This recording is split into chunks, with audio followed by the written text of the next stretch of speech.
Please welcome to the Morning X, Mel Gibson. Good morning. Hey, Mel.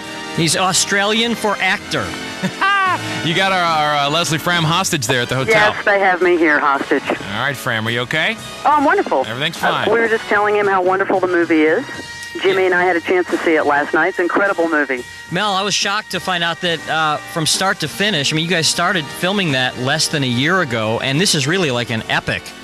To be able to cut it and put it together and get it out to theaters in under a year, that's pretty fast, isn't it? Well, there's a lot of pressure on us to do it. When it's finally decided, it's time to go, you go all the way. In fact, I read it about a year before we started shooting, so it was rattling around my empty head for a while. I saw your studio. I think it was on like one of those evening tabloids, Entertainment Tonight or something. You were roving around the studio showing when you're like editing in the movie and stuff. Nice facilities there. Yeah, not bad. It's computerized now. It's all digital. Yeah, you did a lot of that stuff yourself, right? Most of it. Of course. No, Yeah. well, I had a wonderful editor, who really knows the ropes, but I'm just there to make sure he doesn't, make me look bad. We were totally mesmerized with William Wallace, who is your character. Mm-hmm. And the movie starts from William as a boy through manhood. And you say in an article that I read that he is the greatest hero of the Scottish people. Yeah, that's him. He's revered there. He's got a massive monument at Stirling. It's about 300 feet high. And everyone in Scotland knows who he is. Not many people outside do. I believe... Now, isn't it sort of... aren't most people around this part of the country of that descent? Of Scottish? Yeah, Scotch-Irish, kind of. I don't know. They drink a lot of scotch around here. Yeah. We drink scotch for breakfast. We like know. St. Patty's Day and everything, but I don't know to that extent. Besides leading his people to, many battles and victories, it was a love story, too, which in the very beginning of the movie, when after you get married and she is murdered, and I'm not going to tell more of the movie, but she is murdered, to me, that is when the whole movie changed. The whole tone of the movie changed, and your character changed. Yeah, up till then there were butterflies landing on people's shoulders, and they were feeding birds and stuff. Yeah. And then it turned into carnage, but justified carnage. Yeah, by the way, Mel, there are some quality kills in this movie. I gotta tell you. I mean, there's something for everybody. You've got your impalements, you've got your limbs chopped off, you've got arrows through the eyes. Which was your favorite to film? Which did you just go like, oh, that is cool? My particular favorite was the ball and chain in the head. Oh, yeah. That was awesome. The ball and chain in the head. Yeah, well, it just sort of reminded me of The Godfather because they had a horse's head in the bed, but in this we had a whole horse in the bed with the guy, so it was more. I heard that you choreographed most of the battle scenes. How difficult was that? It's a painstaking process. You have to firstly be cinematic with the whole thing, and there were real battles. There was a real battle at Stirling. He went out with 2,000 men against 10,000, and he really did win. And he did it with cleverness. But it was originally called the Battle of Stirling Bridge.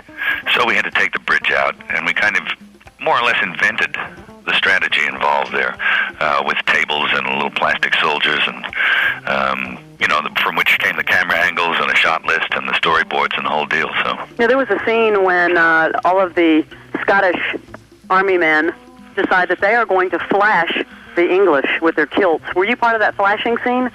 No, I was behind the camera for that. I didn't want anyone stopping their videos trying to pick out a microscopic little person on, fifth from the end or something. So, but which is historically accurate, by the way. They Talking can flash him. Talking to Mel Gibson on the Morning X. Mel, we've got a listener who wants to say, hey, go ahead, you're on the air with Mel Gibson. Hi, Mel. Hi. I saw the screening last night, and I want to say that sometimes it's just a movie and you just sit there and enjoy it, and sometimes it's just a work of art. You do so well with actors. There isn't a bad performance. Well, thank you. And it is absolutely beautiful. You just brought a passionate person to the screen, and I think you did history proud, and I think you did yourself proud. Well, thank you. What's your name? Vicki Scuttle. I'm an actress here in town.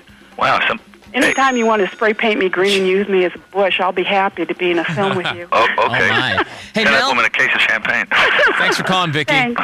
Hey, Mel, I got a question for you. You're one of those actors that there are a lot of fans out there will see anything you do. And there are maybe a handful of a dozen people who, no matter what they do, fans will go see. Who are some actors who you don't care what it is, you will go see them, knowing nothing about the movie? Hey, I read all the old Steve McQueen movies. I think they're pretty cool. And some of the stuff he did was garbage, but he was always interesting to watch. Mm-hmm.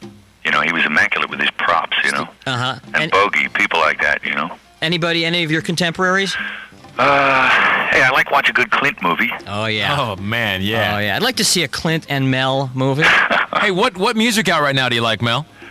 Music out right now. And what are you listening to at home in the CD player? Oh my God! You know, I've been traveling around so much, I haven't listened to damn near anything.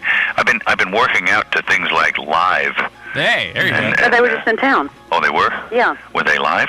They were live. Okay. Well, before Mel's got to go, but before we leave, I just want everybody to know that this is his second movie he's directed, Braveheart.